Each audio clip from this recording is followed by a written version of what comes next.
Hey guys, this is Test 39 Game 2. This is the Capital Enterprises Conference game. It's a matching game because we are associating the people M, S, and T with the conference days 1, 2, and 3, and also assigning them to specific conference topics H, I, and R. Now I've laid out a bunch of stuff here, but don't worry, I'm going to explain all of it. We've got each conference participant on exactly 2 sessions. So we've got 2 M's, 2 S's, and 2 T's, and they tell us that they go on different topics and on different days. So for that reason, we know that we're going to have XX vertically, meaning the same person never occurring vertically in the same column, and also horizontal, meaning they're never occurring in the same row. They also tell us that M and S are never on I, so I put them with slashes through them next to the I row to reflect that restriction. And we've got T never going on the third day, so T's never vertically in the third column. They finally tell us that at most 2 people per session, meaning 2 people per slot. So you could write down, if you want to, something like max 2 per slot. And that's essentially our initial setup for the game. Very little to do in the way of initial inferences, virtually nothing in fact. What you could do if you like is put down the restriction that since M and S are never on I and T's never on 3, this slot right here is going to be restricted in that no one ever goes there. So you could put that down if you like, you don't have to. But I think it's nice to do it just because you know that there's never any person who can go on that slot. And this is our initial setup for the game. Now question number 6 is not an orientation question. Instead, they jump right in with a difficult maximum question, or at least it seems difficult at first glance. How many sessions could we have attended by at least one person? Well, we know it can never be 7 because there are only 6 people here. So 7, choice E, is gone. Now we'll start at the next highest number, 6, and work our way down. 6, could we ever have all 6 different sessions? Well, we know that there are 8 total because investing on 3 never occurs, period. But could we have these 6 people all separated? And yeah, there's absolutely no reason to believe that they couldn't all be separated. We know it's a maximum of 2 people per slot, but we could have no overlaps at all, meaning everyone's separate. So for that reason, 6, choice D, is possible and is our answer to number 6. Next, a general must be false question. We can always treat must be false questions as could be true except. So we want to find that 4 that could be true, eliminate them, and whatever remains as our answer is a must be false. Or you could just scan through the choices and see if anything jumps out at you as being particularly unlikely. So I scan through and I see that choice E, exactly 3 sessions on the 3rd day.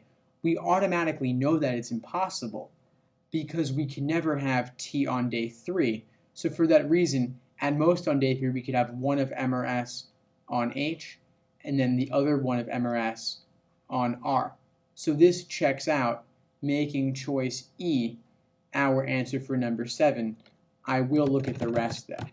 So let's scan through, look at choice A. Could we ever have M on only the first 2 days? Of course we could. We could have M on R in 1 and on H in 2. We could then have S on H1 and H3, and then finally have T on, let's say, I1 and R2. Works perfectly fine. So for that reason, we can eliminate choice A.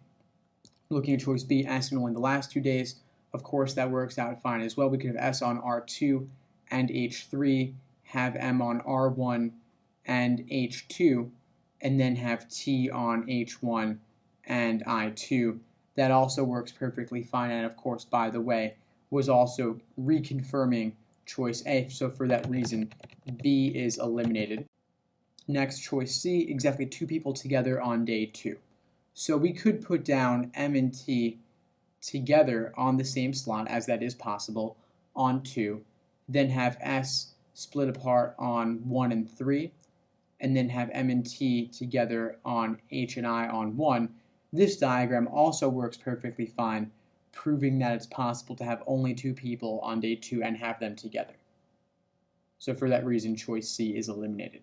Next, looking at D, could we have exactly 1 session with more than 1 person, 1 or more people on the 2nd day? Of course, that's fine as well.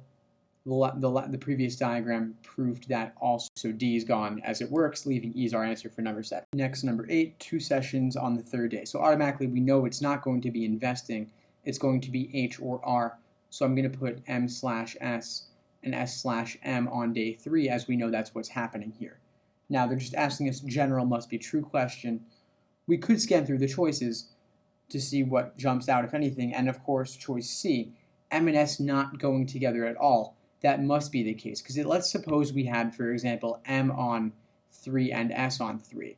Then we would have to have the reverse of that occurring on either 1 or 2. So if it was on 1, we'd have M on R on 1, and then have S on H on 1, or the same thing could happen on 2. But because of this rule, because of the rule that we never have the same person doing the same session more than once, whoever's on M on 3 will have to be, if we have M on 3, we will have to have S on either 1 or 2. If we have S on 3, we have to have M on either 1 or 2.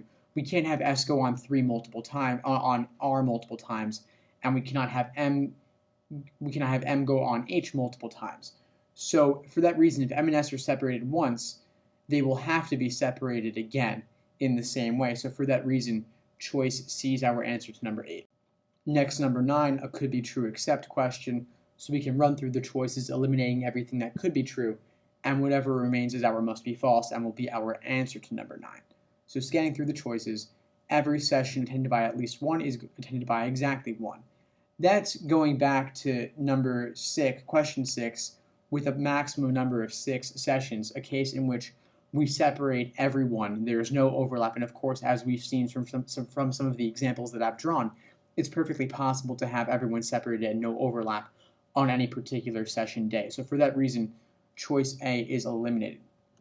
Next, choice B, could we have everything where we have at least one person having at least 2 people? And of course, that is impossible. We cannot have everybody doubling up. We can't have any repetition of topics, and we've got to comply with all the other rules. So for that reason, there can never be a situation in which everyone doubles up all the time. So for that reason, B is our answer to number 9. I will look at the rest though. And if you look at C, D, and E, of course, M and S are virtually, they're interchangeable in this game. There's no restrictions preventing any of C, D, or E for occurring. So for that reason, they're all eliminated. The game is just too open-ended regarding specific variables. Everything we look at here, as you're finding, is a little bit more abstractly worded in terms of what we find to be our correct answer. So B is our answer to number 9.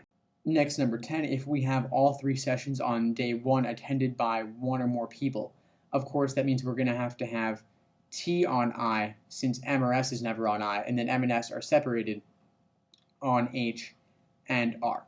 So we've had a diagram somewhat similar to this in the past. We know that if M and S are separated on one of the days, they will have to be separated on the other day as well. So for example, if we have M on 1 and S on 1, M cannot go on H in this case, M on H and S on R.